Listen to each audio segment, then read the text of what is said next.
I'm just going to say it, and I'm saying this. Kyle's not saying this. No one told me to say this. We can say Stevie Richards, and then we're just going to move on. Okay? All right? Good. Is that good? good? Way to start. Hell yeah. Perfect.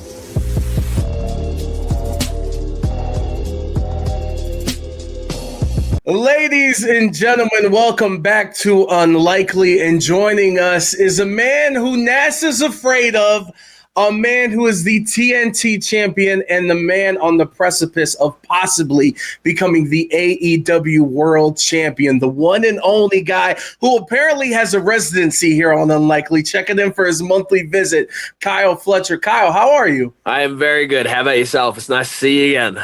Yeah, dude, I'm doing great. I just want to start off. Look, I've never swore on this channel. Okay, I've never said the F word. I'm just going to say it, and I'm saying this. Kyle's not saying this. No one told me to say this. We can say fuck Stevie Richards, and then we're just going to move on. Okay? All right? Good. Is that good? good? Way to start. Hell yeah. Perfect. Listen, dog, you're weeks away. You're weeks away. We're days away from arguably the biggest match in your AEW career. Obviously, arguably, I think that's a 100% the biggest match of my career. All right, so I'll frame it like this. Kyle Fletcher, we are days away from the biggest match of your AEW career. How you feeling, man? I feel good right now. I think it's usually now is about the time where I start to feel the nerves the week of when it's counting down the days instead of the weeks. But yeah, I have the plan. All I got to do is stick to it, and yeah, we should be good. Dude, I find it fascinating. One thing I appreciate about you, and you've said it countless times in interviews, is you do speak things into existence, and you do publicly say, hey, I want to be the best wrestler in the world. Yep. Hey, I want to have the responsibility. I want to be the champion. I feel like there's a lot of people who it's lame to strive to be something. For sure. So I appreciate that. And I know for me, on this channel, there's been a couple moments where I've always fascinated with myself. I love having conversations. Mm-hmm. I want to be the best wrestling interviewer. There's been certain people where I go, oh, if I get to talk to them, what am I actually going to ask them other than to be like, yo, I love you, and da-da-da-da-da-da. Yeah. And so for you, you are manifesting and now having these situations. I mean, in short, how do you handle this? How are you handling this, I should say? Yeah, man, it's a good question. It's all happened very fast, which I think is, in a way, a good thing. I think if I have too much time to sit and think about stuff, that's when I start to go, oh my God, what am I doing? And just like I'm sure every single person goes through this. They have these moments where it all feels too much and they just want to run away and they're over it. And I definitely have those moments, man. You gotta remember, I'm 26 years old. I'm still figuring this life shit out, and I still have all this. And now I'm dealing with all this brand new pressure that I've never had to deal with before. So it's hard at times, but I think the thing that helps me the most is just remembering that this is where I've always dreamt of being. I'm living the life that I dreamt of as an 8-year-old kid. And in those hard times, I think about that kid and how he would look at me now and think that I'm the coolest dude in the entire world, with the life that I'm living. So yeah, that always helps. But yeah, I make no qualms about it. I struggle with it sometimes, and I'm still learning. I'll get better at it. I think these big matches, they'll start coming more and more regularly, and I'll start to feel more comfortable in these high pressure situations. But yeah, till then we're just one foot in front of the other, one day at a time. We'll figure it out. No, and I 100% agree with you, where it's like, yeah, thank you for telling me 2 days before. Because if you would have told me 2 weeks before, then I would have been overthinking the entire scenario. Big time. As we close out the year too, I think I've seen it a lot, is where, hey, the most improved wrestler of the year, everyone's going with you. Mm-hmm. And not only you, it's just AEW. I'm curious, has it felt different in the ring these past couple months for you? It's interesting because yes and no. I think I feel a lot more comfortable in the ring now, but I don't really feel like there's been leaps and bounds in like my actual ability in the ring, which I know wrestling isn't all just about your athletic ability and what you can do in the ring. So in ways I can see it, yes, I think I have made big leaps and bounds, but at the same time, I've always kind of felt like I'm a fucking great wrestler, you know what I mean? So I think it's now I'm being put in these big precious situations where I really get to show out, which I think is kind of what people are seeing now. No, I kind of agree too. It's like, no, you're paying attention now. This hasn't necessarily changed. Yeah. Let's have some fun with this. Please. How does it feel stabbing someone in the knee with a screwdriver? I'm curious. It feels pretty gross, honestly, man. Like, you got to think about I'm putting so much force behind this pointy, sharp object, and I feel it squelching into actual flesh, man. Yeah, it's kind of gross, but I don't know. You got to do what you got to do sometimes, huh? Hey, to keep the titles, you know what I'm saying? This is very important stuff. Man. In comparison, last time we talked, I was appreciative kind of breaking down the cage match that you had with Ospreay and kind of having to work within the parameters of you have the ring and that's it. Yeah. As opposed to this street fight, you guys were doing stuff on the outside, all around the arena. Can you compare those two matches for me? Yeah, absolutely. I think the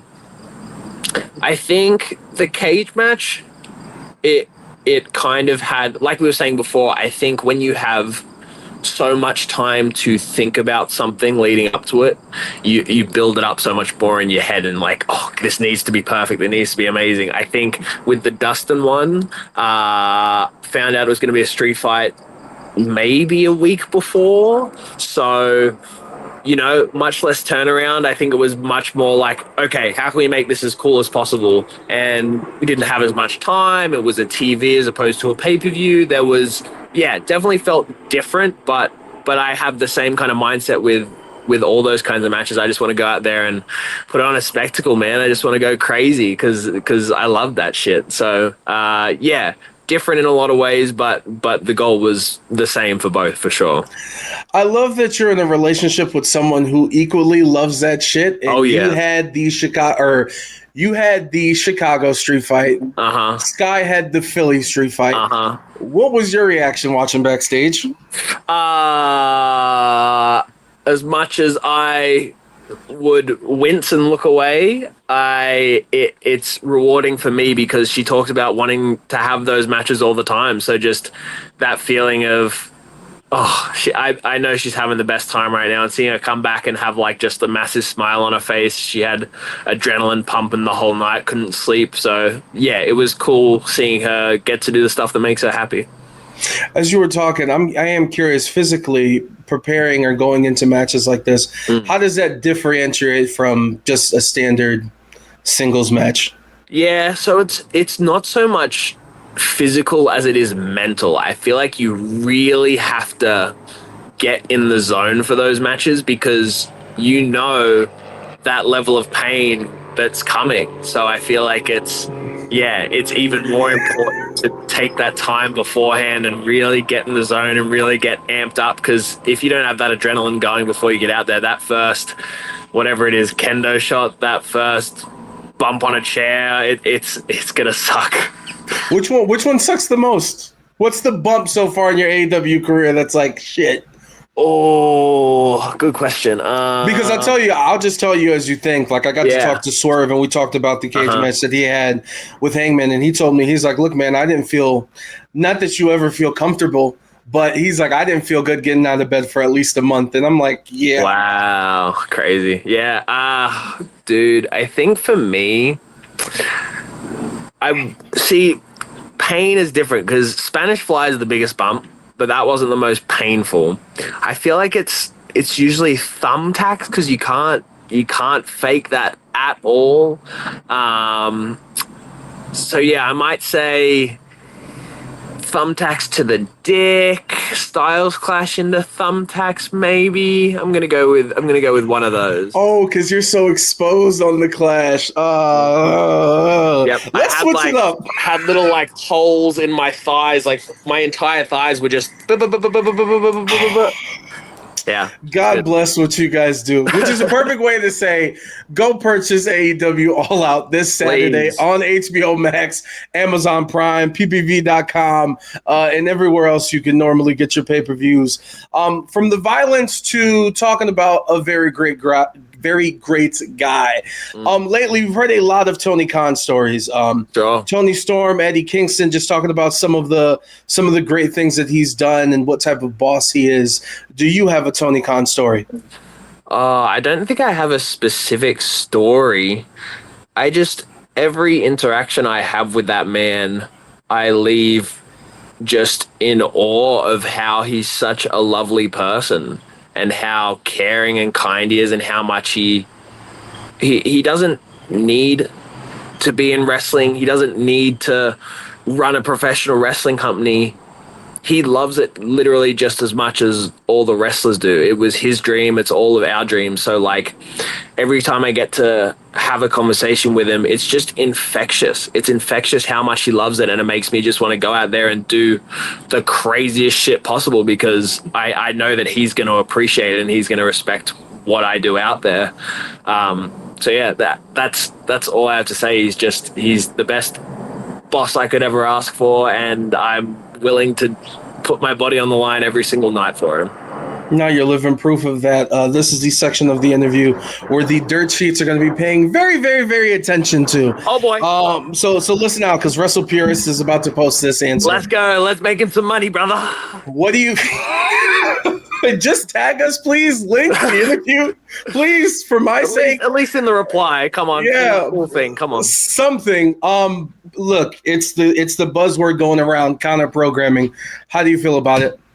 Man, I got asked this the other day, and I think it's obvious. It's obvious that that's what they're going to do. They've started doing it. They're going to keep doing it.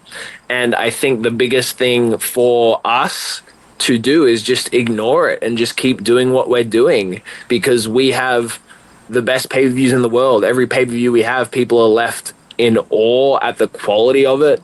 So yeah, I honestly don't think it matters. I think if anything, it puts a chip on my shoulder to now go out this Saturday and I'm going to try and have one of the greatest matches of all time. So then that anything that they do pales in comparison. So all it does is make me want to work harder, puts more pressure on me to perform. But I thrive under pressure. So bring it, man. Yo, and I want to this will be the last question in this vein. Sure. I think it's cool to look at what's happening with you in these past 18 months and kind of the rise that you've had, because it kind of matches, in my opinion, what AEW has been doing. I feel like the momentum is there. All In Texas was my favorite wrestling event that I've been to in 3 years at least. And you just said it. You guys show the best pay-per-views in the world when it comes to professional wrestling. And I don't want you to speak for the locker room, but to me from the outside, and this is just my opinion, I feel like the momentum is there and there's a real possibility for a game-changing scenario. Now, that's just my opinion. My question to you, though, is do you feel like the locker room feels it when it comes to the momentum and maybe the chip on the shoulder to go out there and bust your guys' asses? I think I think everyone feels it. And I think that is why the quality of everything we've put on this year and recently has been what it is, because everyone in that locker room feels it. Everyone feels the momentum maybe switching a little bit, and we just want to keep pushing it. We don't want to stop. We're not resting on our laurels. We're not happy with where we are. We want to get bigger. We want to get better. Every single show we put on, every single pay-per-view. So we're all pushing forward and we're all putting our best foot forward, and we want to put on the best product possible because we believe in AEW. We believe in what we put out there. We love this company. I love this company. So we just want to see it be as successful as possible, honestly. And we'll close out with this. Do you feel like someone who dresses up like a cowboy or Woody from Toy Story has any business talking to you about how you should dress and not wearing socks? Look, everyone has their style, has what they're into. It's not my fault that Philly has never seen real fashion before. Hangman was trying to pop the people. I get it, but if I turned it around on him, what am I? You know what I mean? It's night and day. Look at the both of us. So yeah. And Buzz is cooler than Woody. Yes or no? Absolutely. Woody's a little nerd, bro. Buzz Lightyear's the attempted murder. Yeah, fair. The first movie, he threw him off. You're not correct, and you're not incorrect. And Hangman has attempted murder on multiple occasions. So Larson, very good. Larson. Yep. Mm-hmm. Good correlation, huh? There's a thread on Twitter that needs to be created when we really break all this down. I'm watching. I'm ready for it. Who's gonna post it first? I'll be watching. By the way, Kyle, I didn't feel like I was gonna dress up in all pink, but I was like, you know what? I couldn't do it as good as you, so we did the pink lights. I hope you appreciate it. I'm just gonna when I'm here next month. If you're not in all pink, I will be very disappointed. Okay. I'll be in St. Louis for Wrestle Dream. We'll see what we can cook up. Hey, I'll be watching. I'll be ready. Until then, hopefully you will have another belt around your shoulder, that AEW World Championship, AEW All Out this Saturday. Get it on HBO Max. Finally, you can order it on there at a discounted price. Kyle Fletcher will be taking on Hangman Page. Kyle, as always, friend of the show, thank you for the time. Pleasure. Thank you. I'll see you guys Saturday.